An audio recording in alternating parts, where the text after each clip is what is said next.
10:20 AM, 20 de diciembre de 1941, los cielos sobre Kunming, China.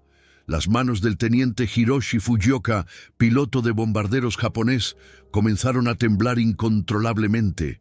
Lo que estaba presenciando no podía ser real. Un P-40 Warhawk, con una boca de diablo pintada en el morro, caía del cielo como el martillo de Dios mismo, rugiendo, pasando a toda velocidad por su formación, a una velocidad que debería haberlo hecho pedazos. Sus instrumentos mostraban lo imposible. El caza estadounidense se lanzaba en picada a más de 770 kilómetros por hora. Sus alas se negaban a romperse. Su piloto, con un control absoluto, Fujioka escribiría más tarde a su esposa: «Hoy vi a la muerte con alas americanas. No podemos ganar contra hombres que dominar la física misma». Este fue el momento en que todo cambió. El momento en que las fuerzas imperiales japonesas se encontraron con el grupo de voluntarios americanos, los Tigres Voladores. Pero más que eso, fue el momento en que los pilotos japoneses descubrieron una horrible verdad. Los estadounidenses habían construido máquinas que se burlaban de las leyes de la naturaleza que les habían enseñado a respetar. El P-40 Warhawk no podía girar como un 0, ni ascender como 1, ni igualar su elegancia. Pero podía hacer algo que plantó un terror gélido en los corazones japoneses. Podía sumergirse en el mismísimo infierno y emerger disparando. Antes de esa mañana de diciembre, los pilotos japoneses eran dioses de los cielos asiáticos. Habían barrido por China como un viento divino. Sus Mitsubishi A6M0 danzando en el aire con una gracia imposible. Estos no eran solo pilotos, eran artistas de la muerte, entrenados desde la infancia para fusionar sus almas con sus aviones. Habían derribado cientos de aviones chinos, perdiendo casi nada a cambio. Su confianza no era arrogancia, era una certeza nacida de años de dominio sin oposición. En sus mentes, en sus corazones, eran invencibles. El 0 era todo lo que un caza debería ser, ágil como un gorrión, mortal como un halcón, con un alcance que parecía infinito. Los pilotos japoneses hablaban con sus aviones como amantes, conociendo cada vibración, cada susurro del viento sobre las alas. Luchaban con elegancia, convirtiendo el combate aéreo en un ballet mortal donde siempre dirigían la danza. Los pocos Hurricanes británicos que habían encontrado sobre Birmania habían sido apartados como insectos molestos. Nada en el cielo podía tocarlos. Creían esto con la fe de los fanáticos. Luego llegaron los informes que helaron la sangre y destrozaron la fe. Los cazas estadounidenses se negaban a bailar. En cambio, subían alto al azul helado, bajaban el morro y se convertían en meteoros. Caían a través de las formaciones japonesas a velocidades que no deberían existir, disparando ráfagas cortas y devastadoras antes de alejarse como cohetes. Pero esto es lo que aterrorizaba más a los pilotos japoneses. Estos P-40 se lanzaban en picada en ángulos que destrozarían cualquier avión. Todo piloto japonés conocía la verdad de la picada. Demasiado empinado, demasiado rápido, y tus alas revolotearían, luego se doblarían, luego fallarían. Era física, era inevitable, era la ley. Pero los estadounidenses ignoraron la ley. El teniente comandante Tadashi Nakajima se encontró con los Tigres Voladores solo 3 días después sobre Rangún. Sus manos aún temblaban cuando escribió su informe. El P-40 enemigo comenzó su ataque desde 7.000 metros. Lo vi apuntar su morro directamente hacia abajo, como un hombre saltando de un acantilado. Intentamos seguirlo. A 420 kilómetros por hora, mi 0 comenzó a temblar violentamente.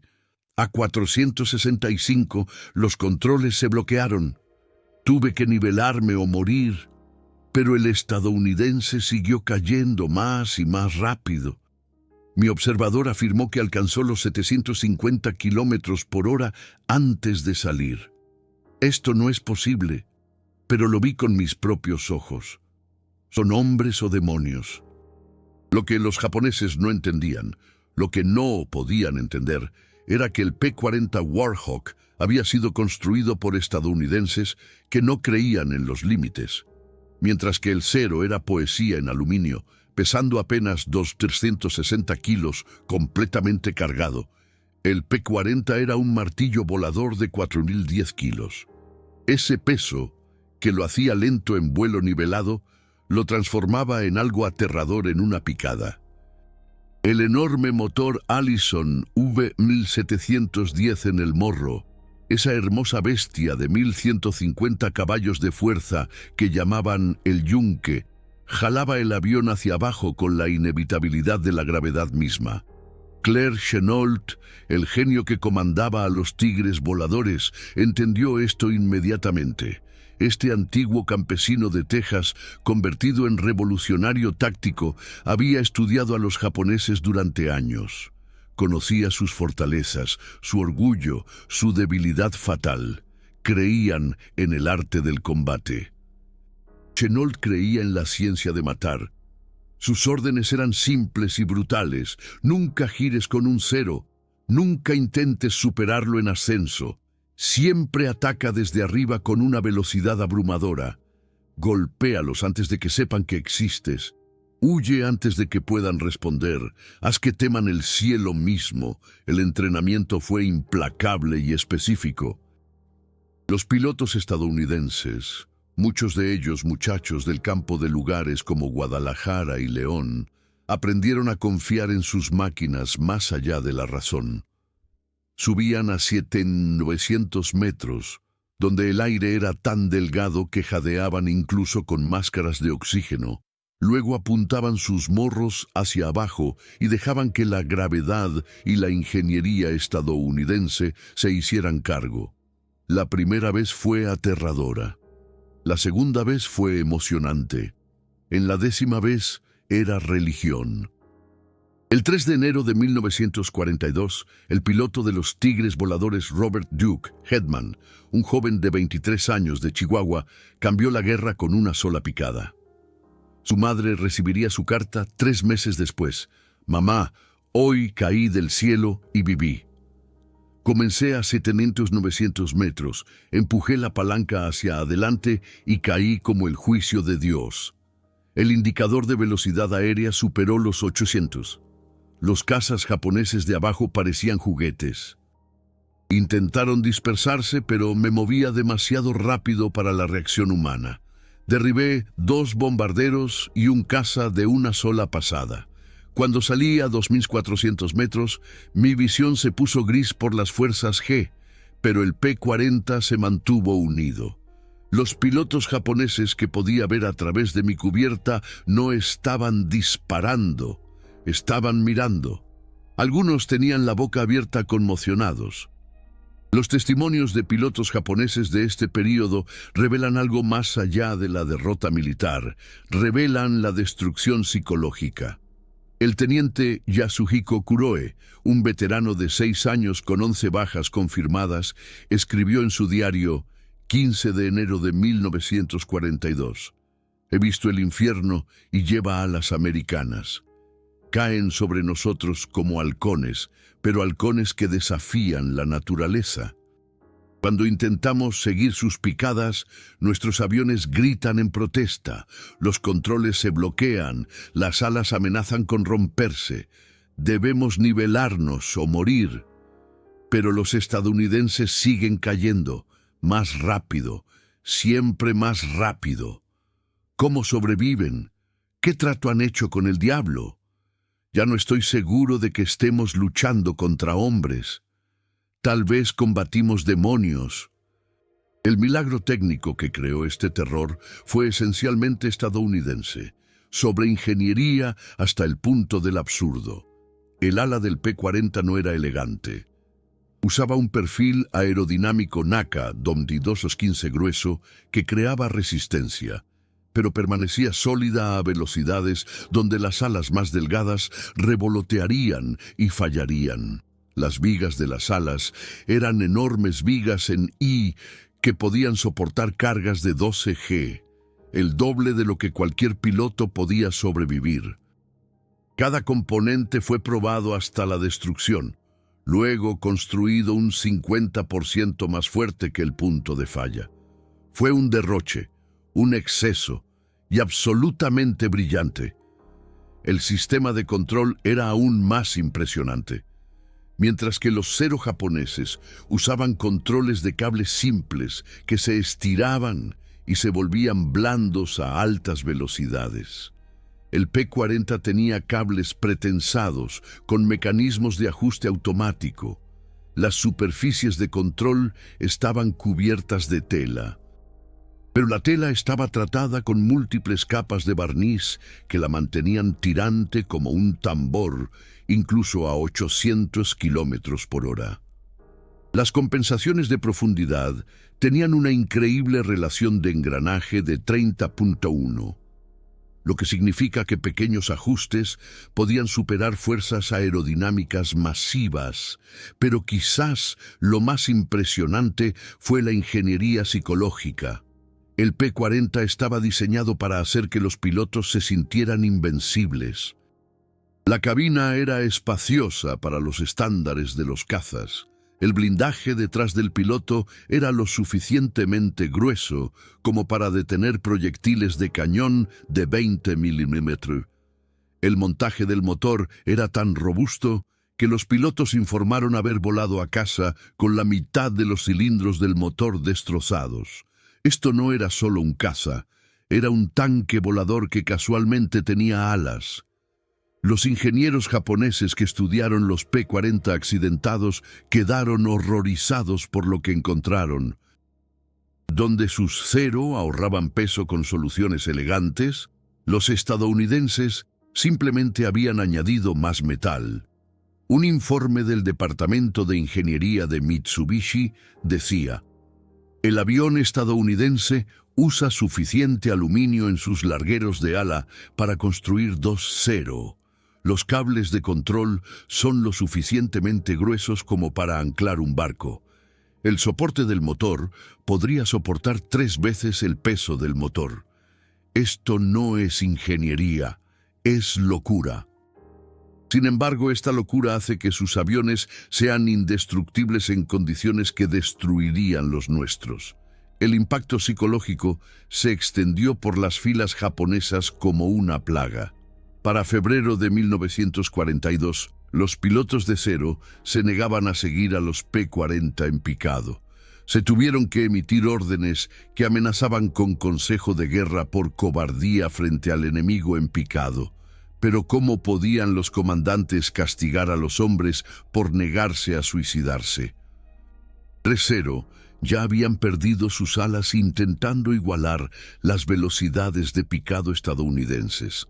5 más se habían estrellado cuando los pilotos perdieron el conocimiento durante las salidas con altas fuerzas G que sus cuerpos no podían soportar. El capitán Mitsuo Fuchida, que había dirigido el ataque a Pearl Harbor pocas semanas antes, estudió obsesivamente las tácticas de los tigres voladores. Su conclusión fue devastadora: los estadounidenses han industrializado la muerte misma. Utilizan su peso, su poder, su incapacidad para virar como ventajas. Han vuelto nuestras fortalezas contra nosotros. Un Zero es una espada, elegante y mortal en manos hábiles. Un P-40 es un mazo que cae del cielo. Y los mazos rompen las espadas. Las matemáticas del terror eran simples y brutales. Un P-40 que picaba desde 7.600 metros podía alcanzar su objetivo en menos de 30 segundos. Un 0 a 4. 600 metros, incluso si veía al estadounidense en picado inmediatamente, no tenía buenas opciones. Subir, demasiado lento. Picar, el Zero se desintegraría. Girar, el P-40 se habría ido antes de que el giro estuviera completo. Huir, ¿De dónde huyes de la gravedad? Los accidentes de entrenamiento se multiplicaron a medida que los instructores japoneses intentaban enseñar contratácticas. Los jóvenes pilotos, desesperados por igualar las capacidades estadounidenses, empujaron su cero más allá de sus límites y murieron en el entrenamiento en lo que deberían haber sido cielos seguros.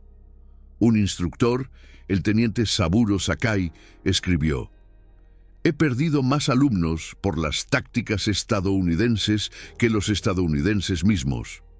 Intentan picar como los P-40 y sus aviones se desintegran. Tiran demasiado fuerte y pierden el conocimiento, estrellándose contra las montañas. Nos estamos matando intentando pelear como ellos». El golpe psicológico más devastador provino de una fuente inesperada: las cartas de los pilotos japoneses a sus casas. Los sensores notaron un patrón. Los pilotos ya no escribían sobre la victoria. Escribían cartas de despedida. Una carta recuperada del suboficial Tetsutsu Iwamoto decía: «Amada madre, he visto a los cazas estadounidenses picar del cielo como dioses enojados. Caen más rápido de lo que se piensa, golpean más fuerte que un rayo. No tengo miedo de morir por el emperador, pero temo morir sin siquiera ver a mi asesino. Atacan desde tan alto que no podemos verlos hasta que ya están disparando. Para entonces ya es demasiado tarde. Por favor, recuérdame como valiente, incluso si muero huyendo de un demonio en picado». El punto de ruptura llegó el 12 de abril de 1942, sobre el norte de Birmania. Lo que sucedió ese día perseguiría a la aviación japonesa para siempre. El as de los tigres voladores, David Tex Hill, hijo de un predicador de Texas, se enfrentó a 20-0 solo. Su esposa recibió su carta meses después. «Cariño, hoy bailé con la muerte y la muerte pestañeó primero. Comencé a 8.500 metros, tan alto que podía ver la curvatura de la tierra. 20 cazas japoneses abajo, girando como buitres. Empujé la palanca hacia adelante y me convertí en una estrella fugaz. Primer picado, 830 kilómetros por hora. El P-40 gritaba pero aguantaba. Pasé a través de su formación como un rayo, con las armas disparando. 2 bajas confirmadas. Salí tan bruscamente que casi pierdo el conocimiento. Subí en espiral de regreso a 6.000 metros, mientras se dispersaban confundidos. Tex hizo 7 pasadas en picado. 7 veces cayó del cielo. 7 veces los cero intentaron responder. 7 veces fracasaron. El comandante de escuadrón japonés, el teniente Takeo Tanimizu, observó esta ejecución aérea y luego escribió: «Un estadounidense luchó contra 20 de nuestros mejores pilotos y nos hizo parecer niños. Convirtió la altitud de muerte, la física, en un arma. Disparamos miles de balas.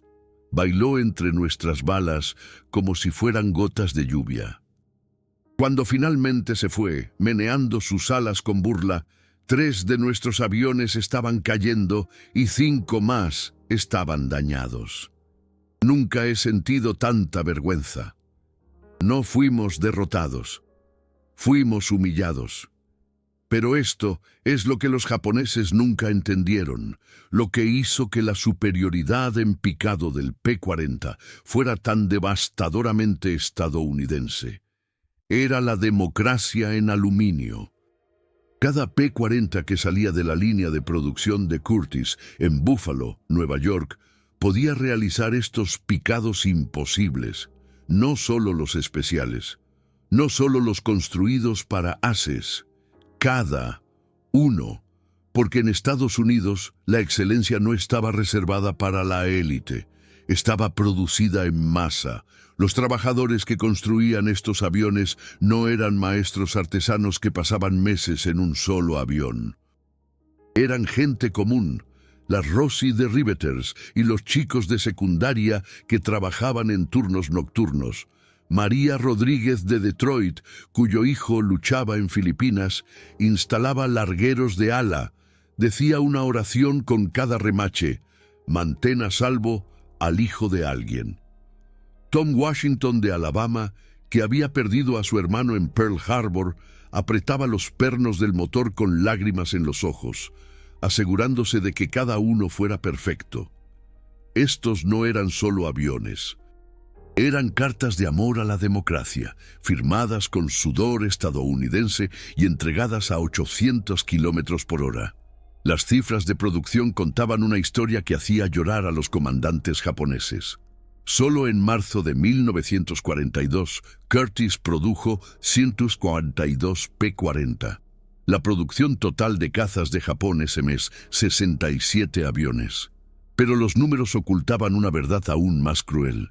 Cada P-40 era idéntico, con piezas intercambiables, rendimiento garantizado. Los Zero japoneses, ajustados a mano y afinados individualmente, volaban cada uno de manera ligeramente diferente. Algunos podían picar a 560 km/h de forma segura. Otros se desintegraban a 510 km/h. Ruleta rusa con alas. El sistema de combustible reveló otra ventaja americana que parecía casi injusta. Los P-40 utilizaban deflectores especiales y sistemas de presión que impedían la falta de combustible durante las maniobras de empuje con fuerzas G negativas. Los pilotos japoneses que se lanzaban en picado pronunciado experimentaban cortes del motor. Sus carburadores por gravedad se ahogaban. Esos 2 segundos de tartamudeo del motor, de pérdida de impulso, marcaron la diferencia entre la fuga y la muerte. Los motores americanos nunca tartamudearon. Rugieron hasta el final. Para mayo de 1942, la proporción de bajas se estaba convirtiendo en una pesadilla japonesa. Los Tigres voladores reclamaron 297 aviones japoneses destruidos contra 16 P-40 perdidos en combate aéreo. Incluso teniendo en cuenta las exageraciones, los registros japoneses admitieron haber perdido 115 aviones ante el ABG, mientras destruían solo 12 P-40 en el aire. La mayoría de las pérdidas japonesas provinieron de esos ataques en picado. La muerte cayendo desde arriba a velocidades que convertían el tiempo de reacción en una broma cruel. La humillación tecnológica fue más profunda. Cuando los ingenieros japoneses capturaron un P-40E intacto en Java, descubrieron secretos que los hicieron cuestionar todo. El montaje del motor utilizaba una estructura de acero tubular que parecía una exageración hasta que te dabas cuenta de que estaba diseñada para sobrevivir a impactos de 12G. Los cables de control estaban preestirados y tratados con un compuesto especial que evitaba la elongación bajo carga. El fluido hidráulico era una mezcla sintética que funcionaba de 65 de Gunfuits a 200 de Grundriffe. Cada componente susurraba el mismo mensaje: nosotros planeamos la guerra mientras ustedes planeaban la gloria. El comandante de ala Minoru Genda, arquitecto del ataque a Pearl Harbor, estudió las tácticas de los Tigres voladores con creciente desesperación. Su informe final al cuartel general de la Armada Imperial era casi poesía. Los americanos han convertido el cielo en una planta de producción. Producen la muerte con la eficiencia de una línea de ensamblaje. Nuestros pilotos son artistas, cada uno único, irreemplazable. Los de ellos son productos, intercambiables, infinitos. Luchamos con espíritu. Ellos luchan con estadísticas, y las estadísticas están ganando. Pero los testimonios más desgarradores provinieron de los pilotos japoneses que sobrevivieron a los encuentros con los P-40 en picado. El teniente Jiro Tanaka, recuperándose de las heridas después de un ataque en picado de un P-40, le dijo a su enfermera: «Vi mi muerte venir». El americano cayó desde tan alto que era solo una mota, luego un punto, y de repente era enorme, llenando mi visión, con las armas destellando. Me quedé paralizado. Mis manos no se movían, Mi espíritu guerrero, todo para lo que había entrenado, no significaba nada. Se movía demasiado rápido para que el coraje importara. Sobreviví solo porque sus balas pasaron a centímetros de mi tanque de combustible. Estoy vivo por accidente, no por habilidad. La capacidad de picado del P-40 influyó en todo.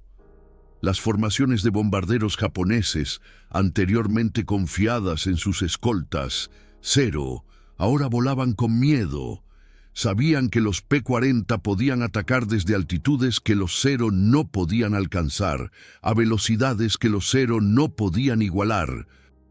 La precisión de los bombardeos se desplomó a medida que los pilotos se concentraban más en escanear arriba que en apuntar abajo. El cielo mismo se había convertido en territorio hostil. Estas no son solo estadísticas de archivos polvorientos. Estos son los momentos que tu abuelo vivió, los miedos que enfrentó, los triunfos que lo trajeron a casa. Pilotos reales con familias esperando, terror real en las cabinas de mando a 30.000 pies. Coraje real al descender a través de fuego antiaéreo a 500 millas por hora. Mi propio abuelo trabajó en la planta Curtiss. Dijo que a veces se encontraban notas escondidas en los componentes de las aeronaves. Vuela con verdad. Vuelve a casa sano y salvo. Por Pearl Harbor. Cada remache era un acto de patriotismo. Si estas historias te conmueven como me conmueven a mí, si preservar este legado importa, entonces el Super Thanks de YouTube, ese corazón dorado de abajo, me ayuda a pasar meses en los archivos encontrando estas verdades. Cada Super Thanks significa otra historia de veterano rescatada del olvido, otro documento clasificado sacado a la luz, otra pieza de tu herencia preservada para siempre. Esto no se trata solo de apoyar un canal. Se trata de asegurar que tus nietos sepan lo que lograron sus bisabuelos cuando la propia democracia pendía de un hilo. La revolución fue más allá del combate. En junio de 1942, los métodos de producción americanos alcanzaron un crescendo. El P-40 número 10.000 salió de la línea de ensamblaje. Los trabajadores habían pintado un mensaje en su fuselaje: de Detroit a Tokio, con amor. Ese mismo mes, Japón perdió 37 pilotos experimentados tratando de contrarrestar las tácticas de picado de los P-40. No fueron asesinados por los americanos. Murieron en accidentes de entrenamiento, llevando sus aviones más allá de los límites, tratando de igualar lo imposible. La guerra se estaba perdiendo en las aulas de física tanto como en los campos de batalla. El clima amplificó las ventajas americanas. La temporada de monzones en Birmania creó fuertes corrientes ascendentes y descendentes que podían destrozar aviones ligeros. Los P-40, construidos como puentes voladores, superaron las turbulencias que dejaron en tierra a los Zero. Los pilotos americanos volaban en condiciones climáticas que los pilotos japoneses no podían sobrevivir, atacando cuando los enemigos asumían que estaban a salvo. La naturaleza misma parecía favorecer la ingeniería americana. La realidad del mantenimiento fue igualmente decisiva. Un jefe de equipo de P-40 con herramientas básicas podía reemplazar los frenos de picado dañados en 20 minutos. Un Zero con daños estructurales por exceso de velocidad en picado requería semanas de reparación a nivel de depósito. Esto significaba que los escuadrones americanos mantenían una disponibilidad del 80%, mientras que las unidades japonesas veían cómo su fuerza operativa se reducía a nada. El costo humano oculto en estos detalles técnicos te rompe el corazón. Jóvenes pilotos japoneses, muchos todavía adolescentes, escribieron cartas de despedida antes de las misiones, sabiendo que se enfrentarían a demonios en picado que no podían combatir. Una carta, encontrada en un piloto muerto en Nueva Guinea, decía: «Madre, voy a enfrentarme a los americanos que caen. Dicen que soy valiente, pero estoy aterrorizado. ¿Cómo se lucha contra la gravedad? ¿Cómo disparas a algo que se mueve más rápido que el pensamiento? Reza para que muera con honor, incluso si muero huyendo». Veteranos de ambos bandos se reunieron décadas después en reuniones. El expiloto de Zero Saburo Sakai estrechó la mano del veterano del Tigre Volador R.T. Smith y dijo: «No nos derrotaron porque fueran mejores pilotos. Nos derrotaron porque toda su nación era su arma. Cada trabajador de fábrica, cada ingeniero, cada contribuyente. El P-40 no era un avión. Era la democracia americana con alas. Nunca tuvimos oportunidad».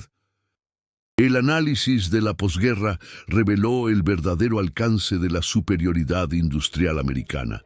El programa P-40 empleó a 45,000 trabajadores en 17 estados. Los proveedores de componentes iban desde las acerías de Pittsburgh hasta las empresas de electrónica de Chicago. El ecosistema económico que creó cada P-40 era más grande que toda la industria de aviación de Japón. Esto no fue solo una victoria militar, fue una aniquilación industrial. El legado resuena hoy. Los aviones de combate modernos incorporan lecciones aprendidas cuando los P-40 se lanzaron por primera vez sobre las formaciones japonesas. Sobre ingeniería para la supervivencia, sistemas redundantes, la protección del piloto se priorizó sobre el rendimiento. La filosofía que trajo a tu abuelo a casa sano y salvo: constrúyelo fuerte, sumérgelo con fuerza, confía en el acero americano. ¿Qué parte de esta historia te impactó más? ¿El piloto japonés escribiendo a su madre? ¿El trabajador de la fábrica americana rezando sobre los remaches? Mi bandeja de entrada se llena cada semana con increíbles historias familiares. Una persona encontró el registro de vuelo del P-40 de su abuelo en un ático, completo con notas sobre cómo se lanzaba en picada a través de formaciones de cero. Otra descubrió cartas que su abuela escribió mientras construía motores de P-40. Compartan la historia de su familia aquí abajo. Cada comentario es un hilo en el tapiz del coraje americano. Juntos, mantenemos viva esta historia. El testimonio final vino del mismísimo Claire Chennault. No derrotamos a Japón porque teníamos mejores pilotos. Ganamos porque un chico de Iowa podía subirse a un avión construido por una mujer de Detroit, lanzarse en picada a velocidades que un ingeniero japonés decía que eran imposibles y regresar a casa para contarlo. El P-40 fue la prueba de que la democracia funciona. Cada picada era un voto por la libertad, y la libertad ganó. Pero déjenme contarles sobre los momentos que nunca llegaron a los informes oficiales. Los momentos humanos que revelan el verdadero costo de la supremacía aérea. El 15 de mayo de 1942, el piloto de los Tigres Voladores, John Petach, de Nueva Jersey, se preparaba para una misión cuando encontró una carta metida en su cabina. Una trabajadora de fábrica llamada Sarah, de Buffalo, la había escondido allí. «Para quien vuele este pájaro, mi esposo murió en Pearl Harbor. Haz que paguen. Haz que lo recuerden. Regresa a salvo». Petach llevó esa carta en 17 misiones, lanzándose en picada a través de formaciones japonesas, con el dolor de Sarah transformado en venganza a 800 kilómetros por hora. La respuesta japonesa reveló una cultura en colapso.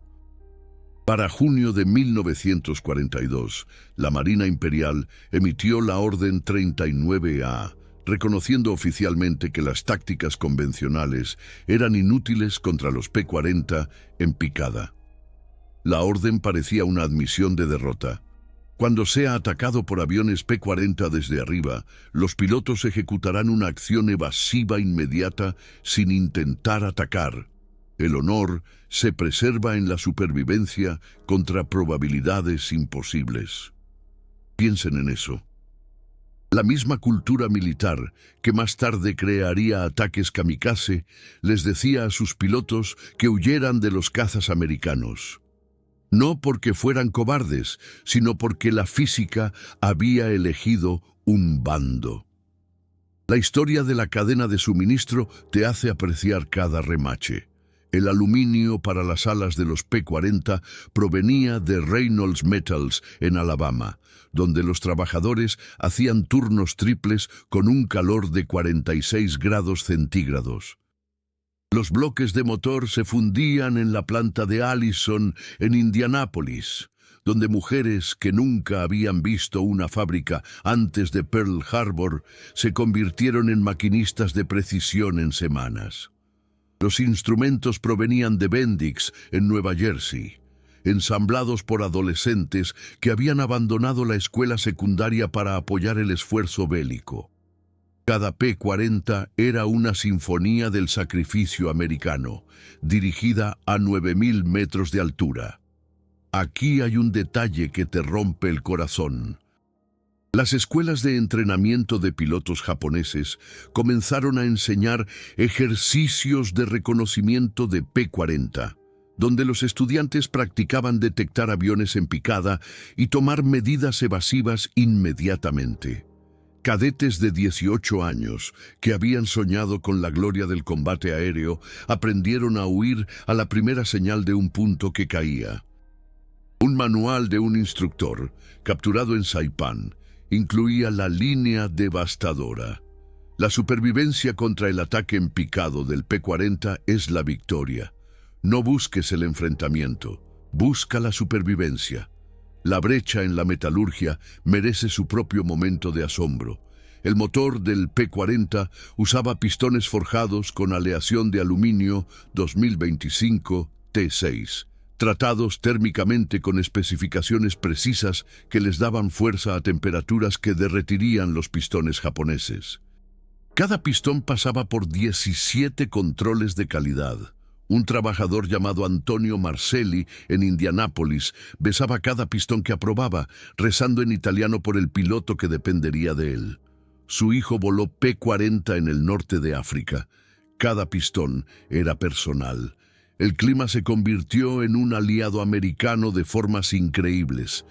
Durante la temporada de monzones de 1942, los P-40 volaron a través de tormentas que dejaron en tierra a todas las demás aeronaves del sudeste asiático. Sus estructuras sobredimensionadas podían soportar turbulencias que doblarían un cero como papel. El piloto de los Tigres voladores, Eric Schilling, le escribió a su madre: «Atacamos con un clima que hace que los japoneses piensen que Dios mismo está enojado. Se agrupan en sus aeródromos mientras nosotros caemos de las nubes de tormenta como ángeles vengadores. La lluvia es nuestro camuflaje, el trueno nuestro grito de guerra». La guerra psicológica se extendió más allá del combate. Los pilotos americanos realizaban deliberadamente vueltas de la victoria sobre los aeródromos japoneses a 9.000 metros de altura, demasiado alto para que los Zero pudieran alcanzarlos, sabiendo que los pilotos enemigos los observaban desde abajo. Era un recordatorio diario de impotencia, un mensaje escrito en el cielo que decía: «Nosotros poseemos los cielos». Los informes de moral japonesa de este periodo describen a los pilotos que sufren de ansiedad de altitud, enfermando físicamente cuando miran hacia arriba a cielos despejados. Las historias de mantenimiento revelan el ingenio americano en su máxima expresión. Cuando el jefe de equipo del P-40, el sargento Mike O'Brien de Boston, no podía conseguir las piezas adecuadas en China, fabricó reemplazos a partir de aviones japoneses derribados. Creó componentes híbridos que de alguna manera funcionaban mejor que los originales. su P-40, apodado la hija de Frankenstein, voló 184 misiones de combate con metal japonés, manteniendo las alas americanas en el aire. O'Brien decía: cada cero que derribamos hacía que nuestros P-40 fueran más fuertes. Literalmente estábamos construyendo la victoria a partir de sus derrotas. La disparidad en el entrenamiento se convirtió en una tragedia generacional para Japón. A finales de 1942, los nuevos pilotos japoneses llegaron a las unidades de combate con menos de 100 horas de vuelo. Los pilotos americanos de P-40 llegaron con 400 horas, incluyendo al menos 50 horas practicando ataques en picada. Un manual de entrenamiento japonés capturado suplicaba: no intentes igualar las tácticas de ataque en picado americanas. Los pilotos jóvenes que intentan estas maniobras tienen una tasa de mortalidad del 80% en el entrenamiento. Estaban perdiendo la guerra en las escuelas de vuelo, no solo en los campos de batalla. Las historias de la fábrica podrían llenar volúmenes. En la planta de Curtiss, en Buffalo, los trabajadores crearon clubes de la victoria, donde competían para ver quién podía superar las cuotas de producción.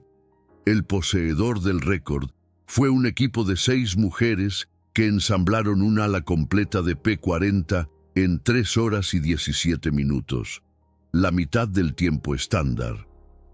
Pintaron "Esta es por Pearl Harbor" en el ala antes de enviarla. Esa ala terminó en un P-40 que derribó 7 aviones japoneses sobre Birmania. Los fracasos de inteligencia agravaron la agonía japonesa. Consistentemente subestimaron los números de producción del P-40 por un factor de 3.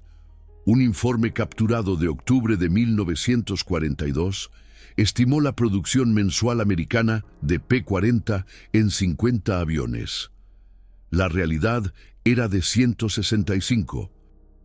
Este fracaso de inteligencia significó que los planificadores japoneses siempre se estaban preparando para la guerra anterior, mientras que los americanos ya estaban luchando la siguiente. El testimonio más emotivo proviene de una fuente inesperada.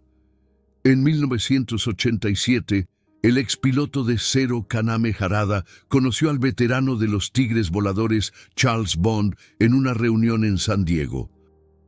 Harada, a través de un traductor, dijo: durante 45 años he tenido pesadillas sobre P-40 cayendo del cielo. Me despierto sudando, todavía tratando de escapar de tu picada. No solo nos derrotaste, rompiste algo en nuestro espíritu que nunca sanó. Bond, con lágrimas en los ojos, respondió: éramos solo niños haciendo nuestro trabajo. Lamento que haya tenido que ser así. Se abrazaron, 2 viejos finalmente libres de la física de la guerra. La filosofía de producción representaba visiones del mundo opuestas. Japón construía aviones como espadas samurái, cada una única, perfecta, irreemplazable. Estados Unidos construía aviones como Ford Modelo T, estandarizados, confiables, infinitos. Cuando derribaban un P-40, otro idéntico aparecía en cuestión de días. Cuando se perdía un cero, sus características únicas morían con él. La producción en masa no era solo eficiente, era psicológicamente devastadora para enemigos que valoraban la individualidad. La conexión con el frente interno hacía que cada P-40 fuera personal. Los trabajadores a menudo escondían mensajes en los aviones. Destrúyanlos desde Helena, Montana. Brooklyn recuerda Pearl Harbor. Este es de la familia Williams, 5 hijos sirviendo. Los pilotos que encontraban estas notas les escribían a las direcciones incluidas, creando lazos entre las fábricas y las líneas de vuelo. Estas no eran máquinas, eran mensajeras de la furia y la decisión americanas. Las estadísticas de producción final dejan boquiabierto. Al final de la guerra, Curtiss produjo 13.738 P-40 Warhawks. Si los alineáramos de punta a punta, se extenderían desde Guadalajara hasta León, cada uno capaz de esa inmersión devastadora esa caída que desafiaba la física y que atormentaba los sueños de los pilotos japoneses. Cada uno un testimonio de la democracia industrial americana. El trauma duradero aparece en lugares inesperados. La aviación japonesa de posguerra abandonó por completo el diseño de cazas ligeros, centrándose en cambio en aviones robustos y sobrediseñados. La cicatriz psicológica del P-40 dio forma a toda una industria. Aprendieron que la elegancia sin fuerza era la muerte, que el arte sin producción en masa era un suicidio. El P-40 no solo ganó batallas, cambió la forma en que una nación pensaba sobre la tecnología. Los historiadores de la aviación moderna llaman a los ataques en picada del P-40 el primer uso sistemático de tácticas de energía en la guerra aérea. Pero para los hombres que lo vivieron, que cayeron del cielo a 800 kilómetros por hora, mientras los pilotos japoneses observaban con terror impotente, era más simple. Era la prueba de que los trabajadores, ingenieros y pilotos estadounidenses habían creado algo que trascendía la guerra tradicional. Habían convertido la gravedad misma en un arma tan poderosa, tan impredecible, que marcó para siempre el curso de la historia. Una historia que, aún hoy, nos llena de asombro y de escalofríos.